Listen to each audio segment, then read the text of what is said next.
Beleza, galera? Bom dia, boa tarde, boa noite. Espero que você esteja bem, mesmo no meio dessa pandemia, que nada de mal tenha acontecido com você. Beleza? Vamos continuar estudando aí, nos preparando para o Enem. Tranquilo? Para quem não me conhece, quem está assistindo nossa primeira aula aí com vocês, professor André, professor de Biologia, ok? Tranquilo? É um prazer em conhecer você também. Sei que você está aí do outro lado, me vendo, e eu gostaria muito, depois de você pegar a sua tão sonhada vaga, viesse aqui na nossa sede na FATO, dar um oizinho, agradecer, tirar aquela foto e dizer que fez a diferença. Que é isso pra gente que não tem preço. Beleza, galera? Então, projeto Fato Livre, mais uma vez aí, então, trabalhando com vocês, aulas é, voltadas para o Enem. Tranquilo? Mas antes de começar a nossa aula sobre classificação de algas, gostaria de pedir para você que está assistindo pela primeira vez, se inscreva no nosso canal. Se você já é inscrito no canal, não deixe de marcar o sininho para as notificações das próximas aulas. E se você está gostando desse canal e das aulas que estão aqui, já senta o dedo no like e pode comentar aí se a gente estiver precisando melhorar alguma coisa, dá um toque aí, vai fazendo seu comentário para ajudar que cada vez mais vamos melhorar as aulas para você, beleza? Então vamos junto aí, vou compartilhar o slide de aula com você. Tranquilo.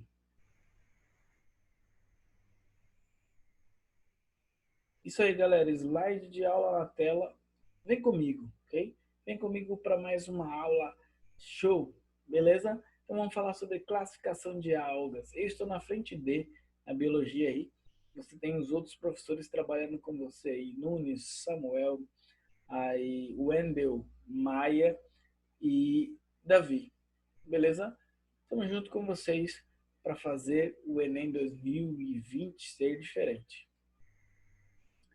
Vamos lá falar um pouquinho sobre as características das algas. Antes de falar sobre a classificação, vamos ver as características. Primeiro, são organismos eucariontes. Isso quer dizer que eles têm aí a carioteca envolvendo material genético, ok? Uni ou pluricelulares, sendo componentes pluricelular não formando tecidos verdadeiros, ou seja, eu não vou apresentar vasos condutores e ter uma estrutura de tecidos verdadeiros, como a gente vai ver em plantas superiores. São autotróficos fotossintetizantes, ou seja, a característica básica é fazer a fotossíntese, possui clorofila, porém nem todas elas têm essa coloração esverdeada devido ao tipo de pigmento que a gente vai ter, clorofila A, B, e aí você vai ter uma coloração diferenciada por isso. Isso é uma forma de classificar as algas aí. Tá. Outras características que a gente pode citar. O corpo delas vai formar aí um talo, ok? Não é identificado como tecido, mas eu posso chamar de um órgão chamado de talo aí, ok? Não há raiz, não há caule, nem folha, mas eu tenho talos, ok? Podem viver em comunidade aí. Dois tipos de comunidades eu posso destacar. Fitoplânctons, okay? Que são comunidades formadas por microalgas, okay? Bem pequenas produtoras de oxigênio, e fitobentos, são comunidades de algas mais profundas que aí vivem em regiões de uma menos concentração de luminosidade, mas ainda com luz, porém aí são macrospóricas, pode ficar bem grandona. Nós vamos ver exemplos aí na classificação. Se eu perguntasse para você, onde a gente vai ver algas? Quem aí assistiu às aulas anteriores, pegou na aula 13 aí características de bactérias, onde eu falei sobre algas azuis. Então eu posso encontrar algas azuis lá no reino Monera, mas ela tem uma pequena diferença para as algas que são classificadas aqui dentro do reino protista, que eu já vou falar quais são. Eu tenho as cianobactérias algas azuis, elas são procariontes e elas são unicelulares e autotróficas, quer dizer, a maioria das algas elas são eucariontes, com exceção das cianobactérias. E no caso, as cianobactérias elas fazem fotossíntese, porém não apresentam cloroplasto. Então elas fazem fotossíntese somente com uma substância, um componente que a gente encontra dentro dos cloroplastos, que são as lamelas, ok? Então elas usam essa substância para fazer a fotossíntese, ok? E ela tem característica básica e permanente de ter a reprodução somente por bipartição. Já as algas vão fazer vários tipos de reprodução, que é chamada de alternância de geração, tanto sexuada quanto assexuada. Beleza? Mas as verdadeiras algas existentes são aí do reino protista, okay? As algas aqui classificadas como euglenófitas, aí, ou euglenofícias, crisófitas ou crisofícias, pirrofícias, clorofícias, rodofícias e feofícias. E aqui eu tenho coloração, lógico, professor, que nomenclatura mais difícil. Para facilitar, vamos no macete, ok?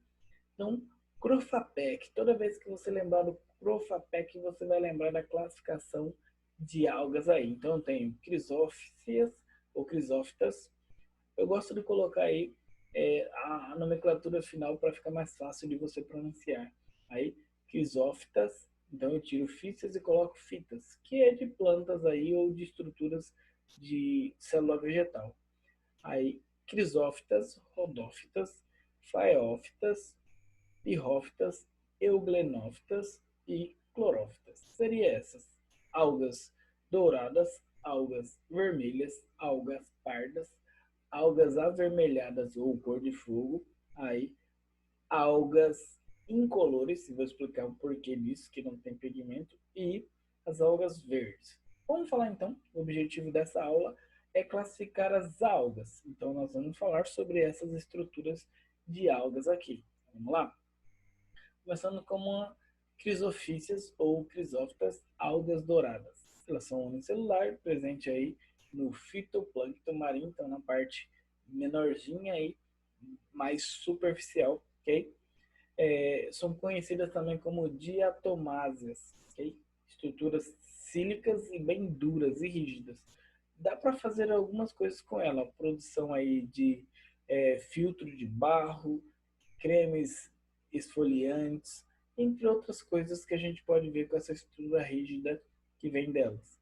As rodofícias ou rodófitas, ou também chamadas de algas vermelhas, elas produzem uma substância chamada de agar, muito utilizada como se fosse a gelatina, ok? Então, agar-agar é uma substância que a gente usa muito em laboratório para fazer o alimento ou o meio de cultura, ok? Mas também dá para ser usado na indústria aí alimentícia, ok? Produção de sorvete, entre outras coisas aí. Essas rodófitas, elas não têm nada a ver com o fenômeno de maré vermelha. O fenômeno de maré vermelha é formado aí pelas pirrófitas. Nós vamos falar mais à frente. Aqui tem, né? Ali a gente tem uma estrutura de alimentação para quem já comeu sushi ali. Tem essas aí faeófitas ou feófitas, ok? Que é assim em latim, eu escrevo o F com PH, são exclusivamente pluricelulares, elas têm estruturas aí de formar uma floresta marinha, elas podem ser bem grandes, ok?